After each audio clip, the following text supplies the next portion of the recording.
1040.com podcast. Your taxes, smart and simple.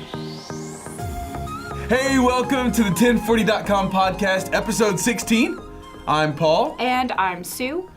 And I'm a little upset that Paul got a tan over the weekend. We were looking in the monitors and I'm like, I look really white. What is happening? And it's not that I'm not really white. It's just someone went to Orlando. Yeah. Was the weather Let nice? me tell this story real quick, really quickly. My family and I were supposed to travel to Boston on this past Friday. It doesn't really matter the days. Let's just say I'm supposed to go to Boston. We get to the gate of the flight, like we're in line to board, and they canceled the flight. And there's no flights for like 2 days. They had a crazy windstorm, and we saw video like a day later, and it was rough. Like it would have been super sketchy to land. And so I said, look, we're here, like we're going somewhere. And so long story short, we used to live in Orlando, and we've got friends there, and some family there. So we have a little guy with us, and we hopped on a flight 7 hours later to Orlando and spent our time there.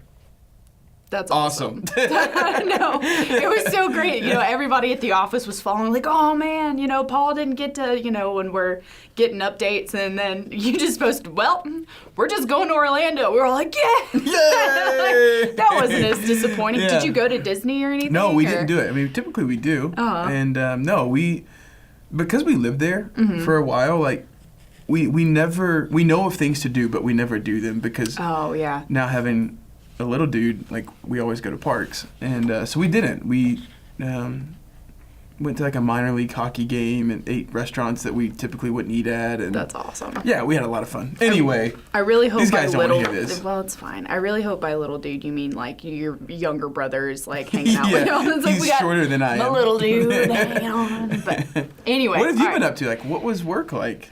It was really, really sad. Yeah, everybody just missed me, yeah. I know. We just cried the whole time. Yeah. It was very sad. I was going to say something. Oh, I put on our Instagram story fairly late last night. We're doing a podcast today, ask us some questions, and nobody sent questions in. So guys, I contemplated, like, hey, Jacqueline from Minnesota sent in a question. Jacqueline, thanks for listening.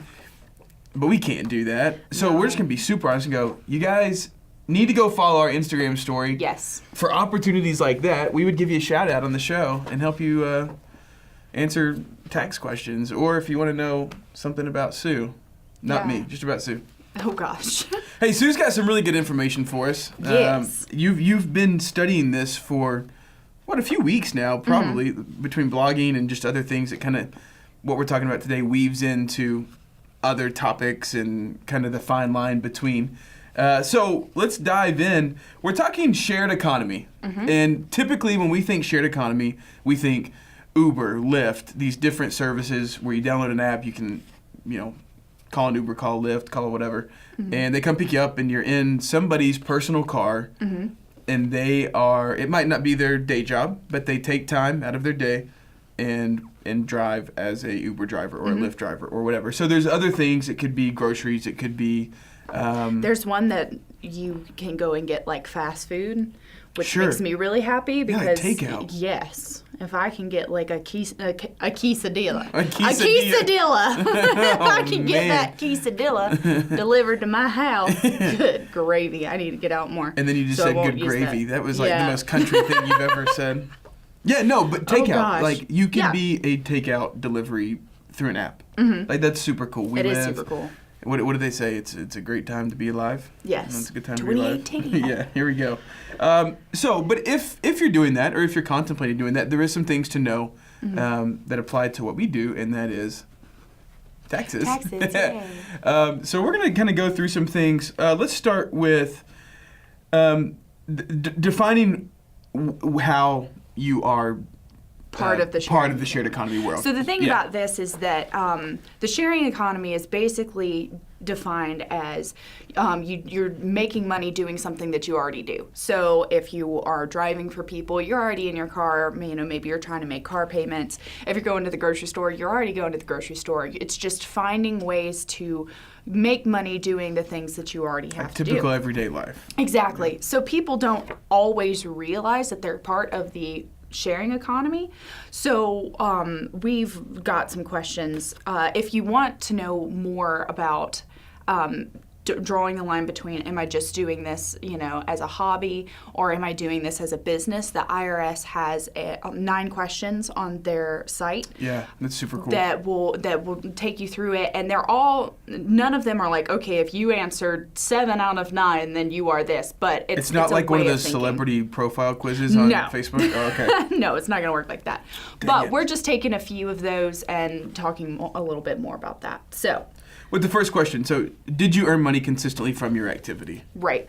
So when I was in school, I used to proofread for people that were in their master's degrees, because the way that worked is a lot of them were international students, and their professors understood, they understand the concepts and they are good writers, but sometimes that just the grammatical things, the language difference. Right. So they would allow those students to have a proofreader just for basic stuff. Yes, it was really awesome. And I always made sure, because sometimes the students would be like, you can just write the paper. And I'm like, I won't do that. So or you could. Yeah. I literally had that conversation. That's pretty much how that went. So I was like, nope. Anyway, but I would do maybe 2 or 3 papers a semester, and it was really only whenever somebody would come to me about it. Right. And with that money, I had to look and see, okay, am I going out, am I putting up flyers, am I consistently making money, or is it just whenever someone comes to me, whatever. So that's kind of one of the questions, or are you doing this delivery service, or, we'll just call it a side hustle for now.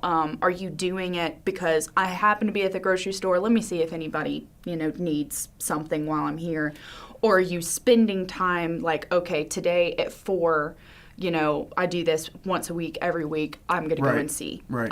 So how consistently are you setting aside time for that, and how consistently are you making money from that? Right. So. I think it'd be pretty safe to say, like, if you're marketing your service, you're probably, like, on the intentionally making profit side of that. Yeah. Yeah. It's like, are you going to them, or are they coming to you for it? So cool.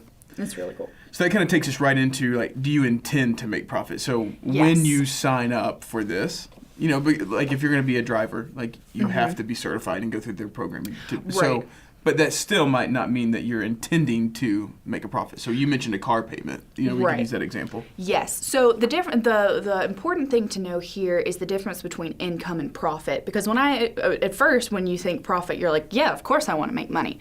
But profit is just when the amount that's left over when your expenses are less than the money that you're making. Yeah. So the money that you're making is your income. So yeah, you're going to be making money, but profit is when you are earning more money than you're spending to keep that activity going.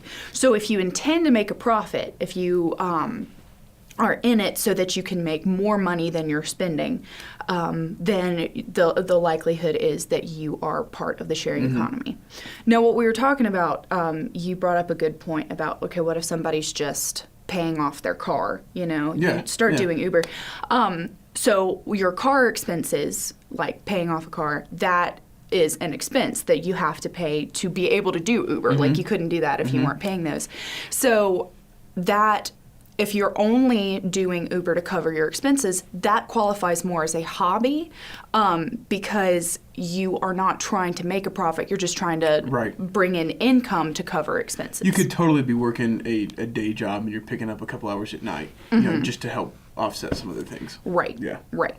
So now an important thing before we move on about that is that if you're doing that, it has to be expenses that are related to that activity. So if you're trying to make money on Uber so that you can pay for school, that's different than if you're trying to make money on Uber to pay for your car. Right. So all right, thank you. Moving on, did you spend time streamlining your interaction with clients with apps or accounting software? So that kind of, it's like another step further into the realm of we're probably becoming more with the intention of becoming profitable. Right. Yeah. And this is especially because if you're doing something, we've mentioned Uber several times, you usually go straight to that app for that. But this also could apply more if you're doing something else. Like if you are an artist, my sister does commissions online. She was like, this is an activity that I want to do. and now I have to find a platform. So she Right. went out and found the platform, that sort of thing. So if you're spending time, if you're going and finding apps that will help you interact with your clients, if you're starting accounting software, that it doesn't necessarily mean it may just be a way for you to track, like, okay, I'm making sure that I'm covering my expenses, but it's one of those things where it may be because you want to track business expenses and Sure, stuff like that. sure. So yeah, so that's that. Okay, so kind of wrapping it all up and putting it in one case. Why does it all matter? So what's the big picture of knowing these details, knowing how they play, how they affect your situation? What's the big picture here? Okay, so the big picture, when it comes to when you sit down to file your taxes, no matter whether it's a hobby or it's a business, Right. you still have to report all of that income. The difference falls in how you can deduct your expenses, where you go and deduct your expenses. For example, if it's a hobby, if you've just been doing it to cover expenses that are related to that activity, then you're going to report it on a Schedule A, which is itemized deductions. So you'll just itemize that. But if it qualifies as a business, then you'll put it on a Schedule C, which is business-related Sure, expenses and that sort of thing. And if you have a business, you can actually deduct you can deduct loss from your business. So we talked about how profit is what's left over if your expenses are less than your income. But if your expenses were more than your income, that amount is called loss. And if you're qualified as a business, you can use that loss to offset other income. If you're Right. just a hobby Right. and you lose money, well, it's like it's a hobby. You can't deduct a loss. So so there are a couple of differences there. So it is a big deal, or could be a big deal, if you are dabbling with any of these opportunities, whether you, like you mentioned, your sister being an artist, or you're going to be a driver, or a grocery delivery, takeout delivery. Sorry. All of those are really great things. But when it comes time to file your taxes, it could help you to know these things. And it could also save you from filing wrong or being penalized for something that you just didn't know. Right. So share this with your friends if you have friends that are doing this. Anything else you want to add on it? Two things. Two things. To One. add. One, very quickly. If you do qualify as a business, then you want to pay estimated taxes throughout the year. Right. Since you're pretty much working for yourself, your employer will usually withhold money for taxes, but since you're working for yourself, you have to do that. And that just helps you not get hammered at the end of the year. Exactly. Yeah. And also there's penalties if you don't. Absolutely. So that leads into my second thing. We have several blog posts talking about both the sharing economy, being self-employed, quarterly estimated taxes. So if you have any questions at all related to those things, head to the blog and we'll get that answered for you. Yeah, in and you more depth. can, so if you find a blog topic that kind of fits where your questions are, comment on the bottom of that. Sue checks those. I do. And gets back to you very quickly. Within 24 hours at least? Yeah. I mean, normally it's day of. Yeah, we don't get a lot of comments, so I'm like, oh, yay, goody. You just blew our cover, though. So let's get more comments. I mean, Yeah. you said nobody No, I sends us know. questions. Yeah, Let's be well, honest. that was our Instagram story, though. Authentic. Yeah, no, we are authentic. Yeah, but if you do have a question, leave it there. As always, thank you so much for tuning in, whether you're listening on SoundCloud or iTunes. If you're watching via YouTube, we do appreciate it. It is March 7th today when we're filming. I don't know. Is that right? March 7th today? Sure. And so we're getting close to April, and then April just becomes crunch time. So if you Yes. have not filed those taxes, you still have some time to do it without feeling like your head's going to pop off. Yes. But if you wait a couple weeks, 3 weeks, you might start feeling a little stressed out. Filing, we make that as easy as we possibly can. Reference some of our old shows. We kind of help you know what documents and forms and papers and receipts to have ready. So reference back for all of those things. Share on Facebook. Share with your friends. We appreciate you all, and we'll catch you next time.